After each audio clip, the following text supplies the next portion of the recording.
financial freedom is a perspective. Financial freedom is a state of being. It's when money's no longer the primary reason or excuse you would do or not do something. It's a consideration, just not the consideration. So I believe that wealth is an emotion. And if we don't have the ability to feel fulfilled, enjoy our life, and be engaged, most of finance is teaching people to wait 30 years to finally enjoy their life. To when they get to retirement, then they finally get to enjoy life when they're too damn old to enjoy it. Yep. So my belief is like, what if you create the life you don't want to retire from?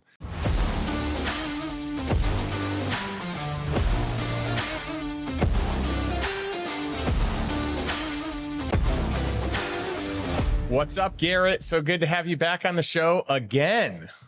Justin, I'm so glad that we became friends and that, you were nice to me when I was a total idiot. So that's good, And because you're introduced to me as a real estate investor, I was like, I'll get around to it eventually, not knowing like what a stellar person you are and like how brilliant you are. And I didn't know about the book and how aligned we are philosophically, which is rare, because we're not just aligned on some philosophy. It's like it goes to Bitcoin. We're even deep. Aligned. Which, I mean, to find someone that's like insurance, Bitcoin, creating recurring revenue to cover expenses and then growing the assets instead of living off the income, from active income to, like all of those factors. I mean, and just that we're both huge advocates for saving tax. That's right. And just, in the most legal and ethical way. Like you and I talk about every possible tax strategy. And a lot of times we're like, that one's not down the fairway. But it's interesting to look at, right? Like we're willing to like at least question it. Oh yeah. I mean, if it's out there, I want to know about it. Well, I'm excited for this episode today because I feel like we've talked about I don't know, a trillion things, but what I'm most excited about right now, we at Lifestyle Investor are rolling out our best of whole life. And this is like a deep dive in whole life insurance, specifically dividend paying whole life insurance by mutually held companies, right? And you and I have so much content, so much back and forth, so much open conversation around this. And then not to mention, in Lifestyle Investor, we have these preferred vendors for whatever the niche is. If you're looking to sell a business, if you're looking to buy a business, if you're looking to get your health right, if you're looking, longevity, whatever it is, we have these preferred vendors. And so life insurance is no different. And out there, most life insurance is garbage, right? Most people don't structure it right. Most companies aren't great companies. And so what I love is that our preferred vendor list, not only are they world-class at what they do, but they're people that that you have introduced me to. They're all my licensees. I've trained these guys. That's right. I mean, they're brilliant. We have audited them. We've gone a deep dive, but I mean, these are people well, you're friends with, you've coached, you've mentored, or you've partnered with. And so it's pretty cool to have, our just world-class line of whole life practitioners for Lifestyle Investor. Yeah, you and I sitting down for 2.5 hours at Lifestyle Investor Live and talking life insurance. I mean, some people want to be like, wow, like 2.5 hours. But what we were talking about is, how do we create more choice in the future so you could increase your cash flow 20, 30, maybe as much as 50% on other assets? And I call that in what with Rockefellers do, turning small assets into big assets. And it actually allows you to be more charitable, which you're a very charitable person. Actually, that's one of the more fun we've had was doing that charity auction that I got up on stage with you. And that's right. We raised some money to help out with a great organization helping, help people that get out of the sex trafficking and slavery. So, but the bottom line is, if you have these policies in place, number one, with an investor like Justin, who acquires a lot of assets, he has a capital account that gives him access to money that doesn't have capital depreciation. So if the market changes, he's still stable, has tax advantage along the way, and it's going to beat any bond portfolio over a 30-year period of time it has for the last 200 years, but it comes with this death benefit. Now, that death benefit, most people think you have to die to benefit, but you can actually utilize that to unlock lazy assets. to essentially coordinate so you could spend down other assets at a quicker rate, or donate something that then when you die stays with the charity, but while you're alive you pay no tax, get a tax deduction, and have a higher cash flow, but the death benefit replaces it. And most people don't do that until it's too late. I mean, Justin, you work with so many successful people, as have I, and one of the worst pieces of advice I see is they meet with a financial person that says, buy some term insurance and invest the difference. Then they get to a point of having an estate issue. They have an estate tax issue. They meet with an attorney. The attorney says, hey, you need to buy a permanent insurance policy. But now they're buying it when they're older and where their health might not be at the top rating and their cash value doesn't grow quite at the way that we're looking at, the way that we would design it.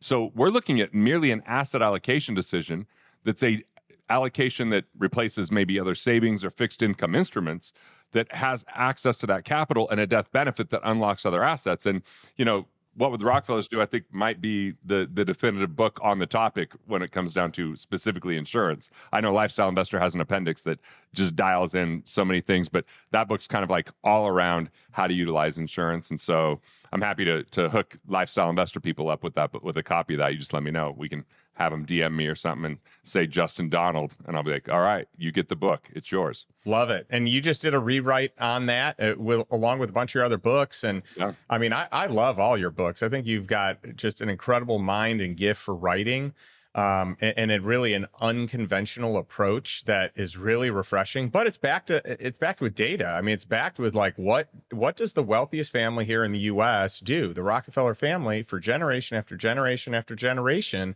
And this is what they use. And the irony here is we're not even getting into life insurance today. So it's actually funny that we're chatting about this, but it's hard not to whenever you and I get together, because I just want people to know the power and the benefits of it. Because if you're with the wrong company, or you don't design it properly, or you have misinformation, which most people do, and you don't have the right type, it ends up being a major cost to you, and it can diminish freedom and access to capital. So I do think it's an important topic that I'm so glad that we see eye to eye on it. I mean, that we've gone, and taught on this, and, have a bunch. I have 27 whole life policies because I started when I was 19 years old, and $50 a month, my first one. That doesn't get you too far, but it was just a start, to later ones being a lot bigger than that. And I've used that capital over and over. As a matter of fact, just last week, I decided, you know what, we're putting in a backyard. It's more than I paid for my first home. And I'm like, I'm just going to pull that from my cash value, and then I can just put it back into my cash value whenever I want. But it's super easy, getting that cash there. And I don't have more than 30 days at a bank of cash. I just don't. Yeah. I don't know why I would have more than just paying the basic bills, because I've got all this cash in my cash value and then other assets. But, I just think savings accounts and checking accounts they're just not that valuable. Thing of the past. I mean, yeah. you earn a greater return, your money's safer. It's being managed by the most sophisticated people in the world on money that are also like the safest, most conservative approach with money so that you don't lose it. It's a guaranteed return. And then you can borrow against it and use it elsewhere, like what you just talked about. And I love that. And the whole idea here, like what did the Rockefellers do? They formed a family bank. They didn't use conventional banks unless they were borrowing money, right? They used their life insurance policies, specifically their dividend paying whole life insurance policies, to create their bank that they would borrow from, that they would pay for education. They would buy homes. They would start businesses. They would buy other real estate and other assets. And you outline that really well in your work. It's interesting because not only did the Rockefellers utilize this strategy where they have the right trust because they have a philosophy, own nothing, control everything. So for a lot of like Americans, that might be a domestic asset protection trust where it's irrevocable, but you control the distribution trustee. So you still have access to capital while protecting it from, creditors or any financial predator or anything like that. So that's important to have the trust and then also have the insurance. But Justin, all of the Rockefeller executives from way back in the day are still passing on money from generation to generation using the same methodology. So it wasn't just this uber wealthy family. It was also families that utilized the same technology or insight or system of the Rockefeller method that helped them perpetuate and protect that wealth. And so I think that a lot of people, think about legacy when it's late. And people that prepare for legacy late end up paying too much in tax, or don't actually, raise their kids in the way that they maybe would prefer because they're busy, or they don't do some of these things that integrate the most important philosophies and ideas. And that's what I love about lifestyle. I've spoke there, and you've had other people speak on the family side of legacy, not just the money side. Right, like we definitely talk about the money side, but there's also the notion of family retreats and how to have those retreats. And even Chris, who's a mutual friend of ours that spoke, talked about those kind of concepts. So I love that kind of human element to it. But I also think it's just amazing that it's simpler than most people think. It's available, and if you just do a little bit now, it has such a big payoff in the future. Yeah. And something really interesting that you may or may not know that I thought I would share, just you made me think of it, is back in the day when trusts were first established, they were basically the max time you could get in a trust was life plus 20 years. So generally they would approximate people's lives at 80 years, and then you add 20 years to it. So it's called a 100-year trust. And so these original trusts that were put in place when trust became a thing at the foundation, this is 1925, when the Rockefellers and many other families, JP Morgans, when they all put these in place. So what a lot of people don't know is that 100 years is up this year. It's 2025. So a lot of these trusts are actually going to dump out, and they have to spend these assets and even move them into other places. But these dollars are going to get spent. So part of this great wealth transfer of anywhere from like 80 to 105 trillion is what I've heard, from baby boomers to millennials, is a portion of the Rockefeller estate and assets. And so it's going to be interesting to see what happens and, how that moves the markets, because they are likely going to have to, create a new entity structure if they haven't already. It's my understanding that a lot of these families have not yet. And they're waiting until the very end to do it. And I think a lot of wealth is going to transfer hands. And I think a lot of assets are going to transfer hands. Right. There's still states that have, like, after 4 generations, it forces you out, where South Dakota is a perpetual trust. Yep. So it's important in the Rockefeller method that you have states where there's a perpetual trust, and you don't have to be a resident of that state. That's not what's important. Every state has different laws when it comes to how soon there's seasoning of the trust, where it's no longer, something a creditor can get to. So some states that's 6 months, others it's 3 years.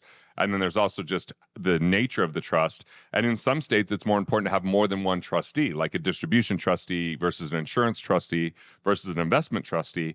And by separating that, can keep it tax-free perpetually versus, potentially triggering that. So it's important to have the right attorney to navigate some of these things. And I don't want it to sound complicated. It's actually easier if you just know which state and what people to put in, and you just have to have the right person that understands how to implement that. But it makes a huge difference. That's right. And by the way, these are all the new rules of trust. So back in the day, none of these rules existed. The trusts were, kind of standard across the board. I don't even know if every state did them, but today you have advantage depending on what state you form in, right? There's pros and cons to all these different ones, but Nevada, South Dakota, Wyoming, like there's a bunch of these states that really have some pretty interesting pros to using that state's, I guess, trust or estate system, especially for those that are looking to adapt a domestic asset protection trust, and others that are like it, which most of the brilliant estate and legal minds will tell you that is the best structure inside the United States. And many people say that rivals even these international structures, these Caribbean island structures, these other, island structures like the Cook Islands, et cetera. Well, the thing is, it just doesn't have the same precedent, because we're talking 2013 is when they really were established. And it was the United States saying, we're trying to seeing all this money go offshore. Now, the Cook Islands, a lot of people call it the Crook Islands, because there's a lot of people that move their money to the Cook Islands that are actually, have something to fear. They are hiding. Hiding. And then Nevis is another place where it's been very solid. But sometimes that asset protection offshore makes it hard to get loans. It That's makes right. it hard to get access to your money. That's part of why it's so protected, where the domestic asset protection trust gives a little bit more ease. Now, since we don't have as much time, we don't know, will it hold up to the same level as these others? But I look at asset protection like a hurdle race. If someone's got to jump hurdles, if there's not enough distance between hurdles, then you can't jump them. And if we have the right corporate structure, the right asset protection trust, the right liability protection, all of these different factors, that it just becomes that if someone comes to sue, they're like, this is an entanglement that's hard to get to. That's right. Because the person doesn't own anything. And look, there's so many lawsuits, like over 20 million in the United States per year. A lot of those are frivolous, and we don't have tort reform that says if I sue someone and I'm completely frivolous about it, it goes in settlement judgment, I don't owe the legal fees. In the UK, you have to pay the legal fees if you go to sue and it turns out that the other person wasn't guilty. And so it's important to protect your assets because of that. And the more successful you are, the more, like, look, I'll be really candid. When I hit New York Times with killing sacred cows, there was a couple that I met once, because my business partners died in '06. They were clients, and I met with every one of their clients and just said, hey, let me make sure I get you in the right hands, or, let me answer some questions. We just didn't have the bandwidth. We lost 2 partners, right? Yep. And I met with them once. They asked me about refinancing a house and investing in something. I just showed them the tactical aspects of it without doing the analysis of where they were investing, didn't understand where they were investing. They lost money in that investment. They went to sue the person they lost money with, but that person went bankrupt. Well, this guy was an editor, saw that my book hit the New York Times, so he sued me. Now, I met with him once, and it got dismissed in summary judgment, which meant it was frivolous. But the reality was, it's you just still because have to pay I those had legal success. fees. Yeah, it was that I was the target. And so it's important to shield yourself, especially, like Justin, you have a podcast, you're well known with Lifestyle Investor, you're a very successful investor. So, we're putting ourselves out there, and I don't want to be afraid of putting myself out there. I want to be open, authentic, real. I want to, share everything. And the thing is, there's just certain people that, if they don't feel like they have a great future, they often get litigious. And there are legitimate legal suits out there. That's what's frustrating, is when you see people like move to Florida so they have a Homestead Act when they did something egregious, but there is clawback on those types of things, right? So if you're doing the right things, it's just making sure that your money's protected is another important part. I'll give you some space, but I want to talk one more piece of insurance before we move on. Okay. One thing I'll say is, for those of you listening that you say, well, I don't have a big audience like Garrett or Justin. I don't have a big podcast. I don't have these big books. I'm just going to tell you, it is smart to get your house in order anyway, because any little thing can trigger someone to sue you. And we just had this happen to one of our mastermind members, where they had their 16-year-old son got in a fender bender. Literally no damage. The people actually said that they were fine. No one was hurt. It was such a small like tap that there was no damage on either car. Okay. Well, months later, after they figured out who the parents were of this child, because they were also on that insurance, and they're like, ooh, these people have money, we should come after them. And they falsified some medical reports and did all the stuff. And now all of a sudden they're coming after them.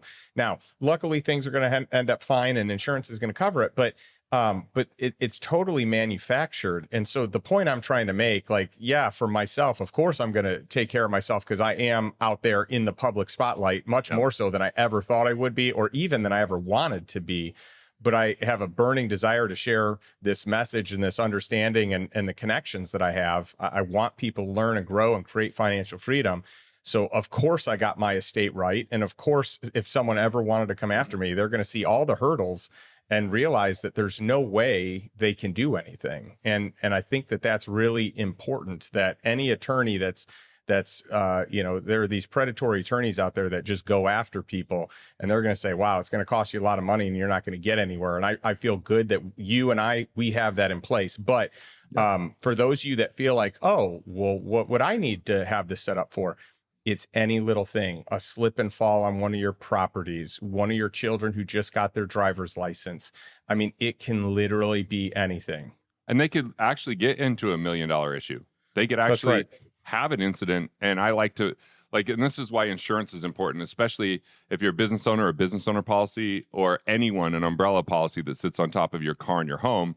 Because if you insure the catastrophic, not the inconsequential, what I mean by that is you transfer the big risks that could derail you. And it's the biggest bang for your buck. An umbrella policy might be $250 a year for $1 million of coverage. And so you're saying, I want the insurance company's attorneys on the hook, not my attorneys. Yep. They're the ones that are covering this and paying for this, not me. And that helps you to preserve your estate. So it's really important to look at those things. 100%. Off air, we are talking about the trifecta. And I feel like we have to share the trifecta today. Like this, to me, I love sometimes we'll just have a conversation and it's just in passing. It's just like, hey, how are things going? Tell me about your family. What's going on with you? And then we just stumble upon something. And it's not even like we're trying to talk about what we're going to talk about on the show. We're just catching up. But when something's so good, it's like we gotta dive into that. So talk about the trifecta. This is so powerful. This was a training I was doing for my team just this week.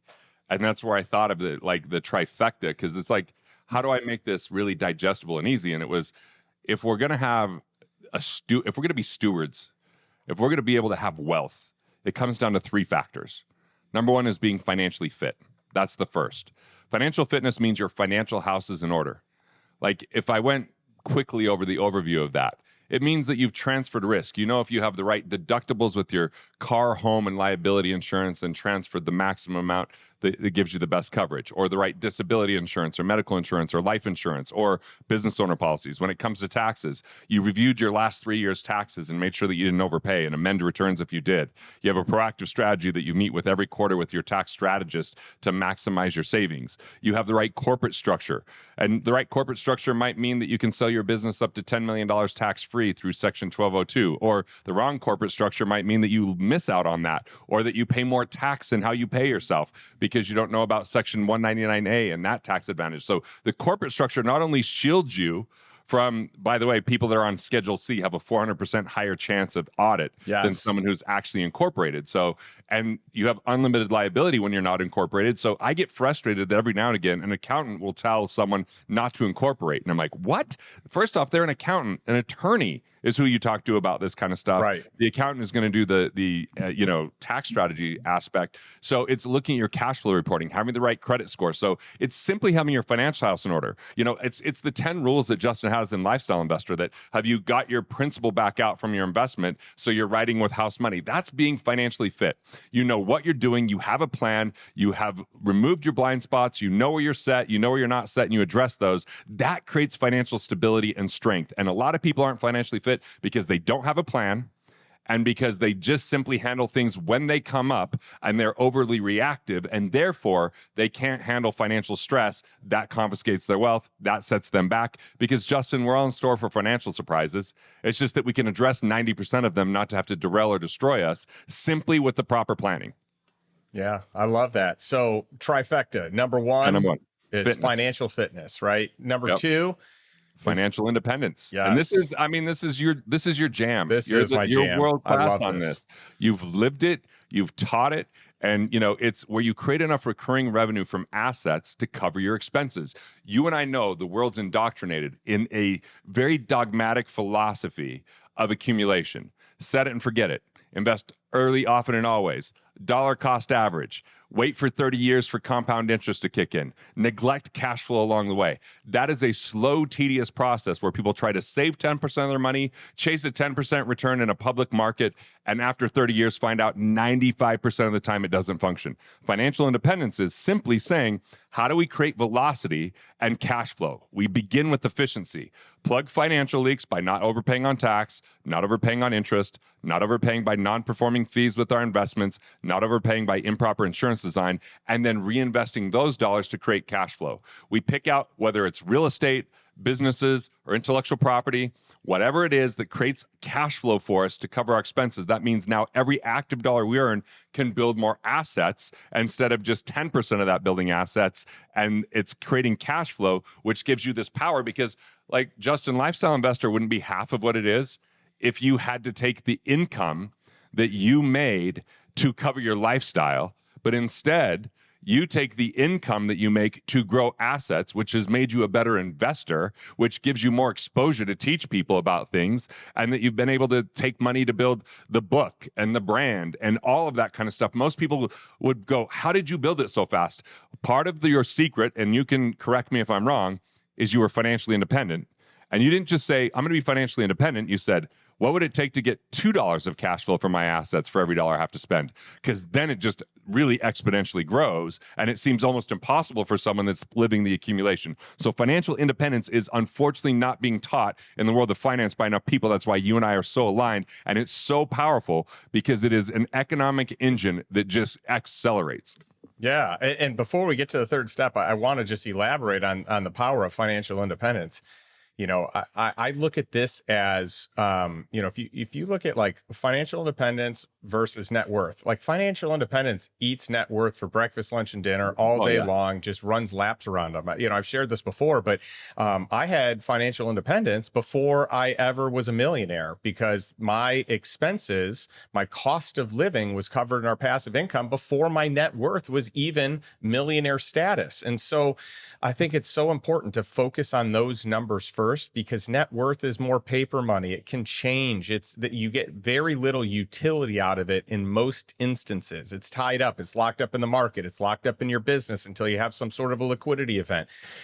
So to me, it's not the greatest way of doing it. And I also would say, I get bothered a lot by people that promote like they are an expert at something and like they have done something so much on social media when they make their money based on those products that they sell. So for example, there are people that talk about financial freedom, they talk about investing, they talk about buying different assets, and they didn't make their wealth from doing that. They found a niche, they started making good money, they kept growing it. Now they make a ton of money on a thing that they're not even an expert at.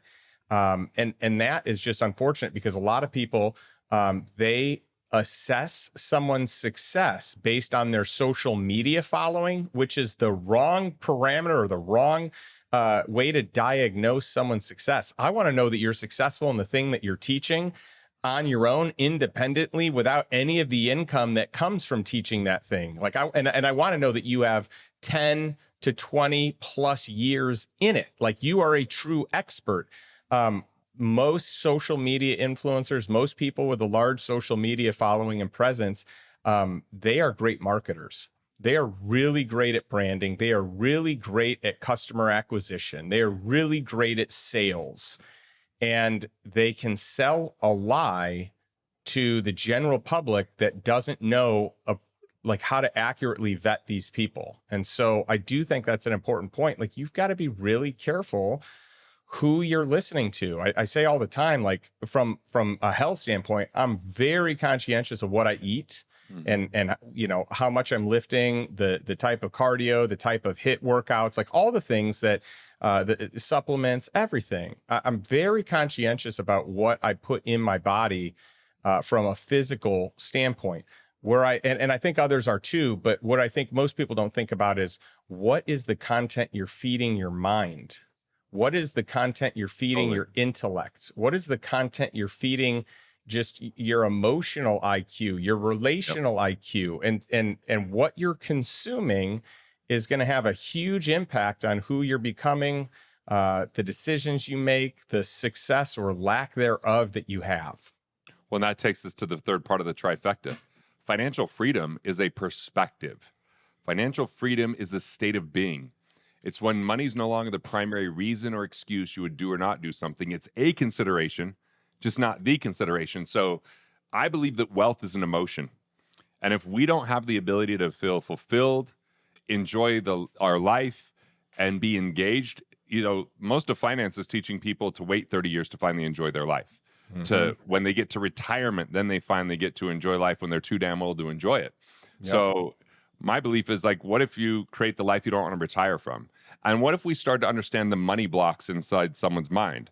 They don't feel worthy. They don't feel like they have enough. They can't afford it. These kind of notions. See, prosperity is either spoken or poverty is spoken, because it's an expression of the internal belief and energy system that we have in our body. And far too many people, even if they have net worth, don't always have financial freedom because they feel poor, because they don't know how to convert that to cash flow. They don't know how to enjoy their life along the way. And it's always about one day, someday in the future.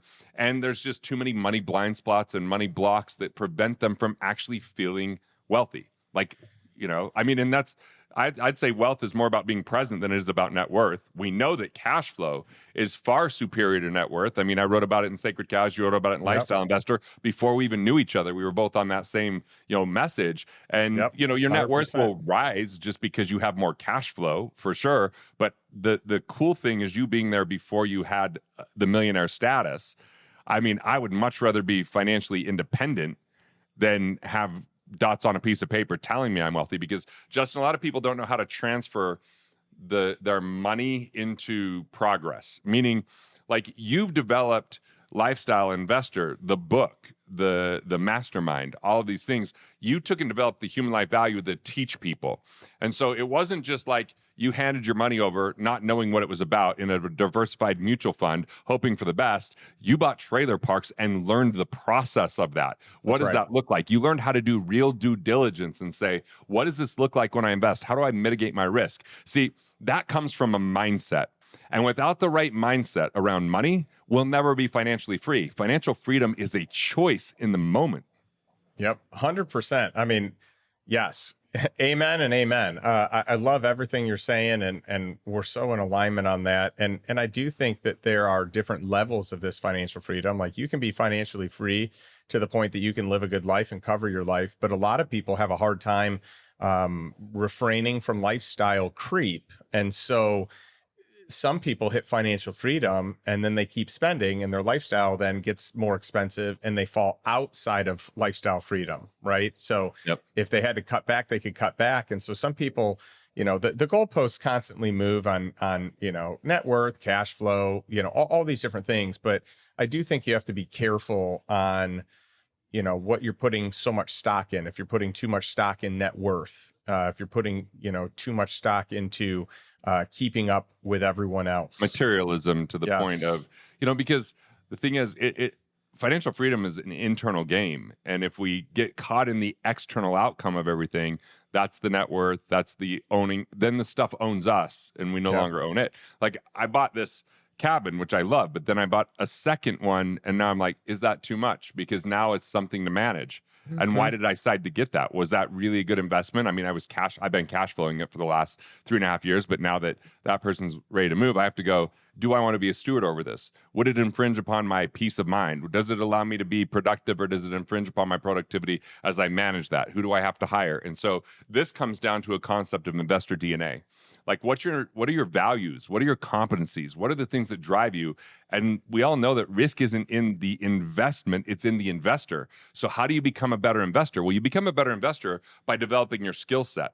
And financial intelligence is an exponential skill set that if people skip, they will never be financially free, because they'll feel out of control. They'll feel a sense of complexity and chaos and confusion that will confiscate their feeling wealthy. And so the good news with Investor DNA is you don't have to be good at every type of investment there is out there. You just have to get really good at a few things. And you can get involved in things that you actually have interest and intrigue. Like for Justin and I, I love writing books, and that's a piece of real estate for me every time. I look at Justin's life since he created intellectual property, and I think it's exponentially grown because of the relationships and how rich he is with those relationships that he didn't know before. It brought us together, but that's not for everybody. Right. Other people are really good at acquiring businesses. I don't like to acquire businesses. I like to start businesses. I have acquired a business before. It was good overall. It just was turbulent in that integration process. So sometimes I just like to start them from scratch. Other people just like to buy them. They're really good at that kind of turnaround. You have to kind of discover who you are. But if what you do isn't in your capability, it lowers your confidence, or it becomes something that is a distraction disguised as an opportunity. We have to really understand what to say no to and what to say yes to in order to be truly financial free long term. Oh, I love it. Hey, this is the type of content I love getting into. You are spitting gold, and it's just wonderful to hear. By the way, as we're wrapping things up here today, I got to tell you, the dinner that we auctioned off at the Lifestyle Investor Live Yeah. event that you came up and made a spectacle out of and did a great job raising money, that all went to, you know, a great charity, saving kids, saving real human lives. But one of the things that got auctioned off, which is funny because this wasn't actually originally on the auction list, was a dinner with my wife Jennifer and I. And I would have never in a million years thought this thing would have been bid up the way that it was bid up. I mean, I actually think, I'm trying to remember what the total was, that it got bid to. I think it ended up being a total of $14,000. I was thinking 17, so it might have been 14, 17. That's what I was thinking. Yeah, right around there, someone in that range. And so I've been planning this dinner. And by the way, I hosted this killer South by Southwest dinner for a handful of people, and it was awesome. We only sold a handful of seats. We kept it small and intimate, and it went so well that I decided we're going to do the same thing. So I hired that same chef. It's an Argentinian chef that is incredible, makes this awesome food. I'm bringing back Mario, my personal sommelier. And we have a relationship now with Cathayard Vineyards that out in Napa. They also have a chateau out in Bordeaux that I just absolutely love. And we are going to have one heck of an event. And so for those of you tuning in, I'm excited because I like to do fun stuff with people that I love and enjoy and appreciate. And Will and Avery are coming, and Paresh and Sarema are coming. They came in and did an immersion with me because of you. Yeah, so. and you, and it's like, how do I keep incorporating my friends and the fun things that we do, right? And so you're coming, and Jeff is coming. So we just have an action-packed event here. And by the way, that's in 3 weeks as I look at the calendar. Yeah, man. I mean, it worked out well that I'm coming in to speak at an event, and I was like, is there any way we can coordinate that? You know, so it's going to be good to do that dinner and just be able to hang out with you. I pretty much hang out with you every time I come to Austin, unless that one time I overdosed on peptides that our buddy Reagan gave me because I didn't read the instructions and I could barely get out of bed. But, you know, I've learned those are very serious things. Don't mess with them. Well, you missed out because that time you were out and dripping. And so we were going to invite you out to the ranch and play some pickleball. I think you hurt your ankle, though. I probably saved myself from an injury with your intensity on the pickleball court. You may have. I'm healed up now. Thank goodness. So I have here's my summary. If you want to get financially fit, I'll just hook people up with a financial health assessment. That's my gift. If you want to become financially independent, you got to apply for the Lifestyle Investor. I'll help you get fit and get your financial house in order. Justin will teach you to become a much better investor, and you'll be able to see investments to create that financial independence. If you want to be financially free, you spend more time with guys like Justin and I because we challenge your thinking. I mean, you come out, do my immersion with me one-on-one. I do 2 of those a month. I mean, there's been so many people from the lifestyle community that's come out and done that. Half the time we're working on, you know, what are the money blocks? What are the, you know, building out their entire plan, helping them organize everything they're learning from Justin and his community to get it efficiently implemented. It's a, you know, it's quite the process, but I think that we make a really good team that way. We do. We're an amazing 1-2 punch. I feel like we complement each other well, and the feedback that we get is fantastic. And I'm just going to say the third part of that punch that most people don't think about, you know, when they join, I have a lot of people that join the Lifestyle Investor Mastermind, and a lot of them, they're joining because they want to get more time with me. They meet so many cool people, right? That's the thing. Such a good group. Everyone says that. Blown away. Everyone talks about the room. Blown away by the members. Yeah. And by the way, the members dwarf me on every level in impressiveness. If you look I don't know. You're pretty stellar. And by the way, I knew where you're going with that without us talking about it before, because I've been there. How many times? I've been there so many times. You have. So I get it. But it's like the collective wisdom of that group and the collective sophistication, the collective expertise. It's just unparalleled to any other group or any other, you know, just collection of people, peer group, mentors. It's really just a fun place. So what I will say is it's not always about what you learn from Garrett or myself, but it's about who you're allowing yourself to be exposed to. Totally. And it's these people that you don't even know yet, or the small little just mindset shifts and little things Totally. you pick up along the way that end up becoming game changers. So Yeah, so I love it. I'm happy to hook anybody up with What Would the Rockefellers Do audiobook and the financial health assessment. Like, they just got to let me know it's Justin Donald. If you put in the words Justin Donald in my Instagram DM, I'm hooking you up with those two things for free. Love and it. I know, I could support people. So Where else can people go to learn more about you? I'm actually finally deciding to do some social media. So I have a YouTube channel, Garrett Gunderson TV, youtube.com/Garrett Gunderson TV or Garrett.live. My personal website, GarrettGunderson.com, has a lot of stuff on it. I write a blog. I personally write it. There's no AI that's doing it for me. I Thank just goodness. love that process. And there's a lot of goodies in there. You can see my comedy special that on Amazon Prime, or just, if you click through the And it's website, you'll see good. some of the It's stuff funny. there. So yeah, check out GarrettGunderson.com and Garrett B. Gunderson on Instagram.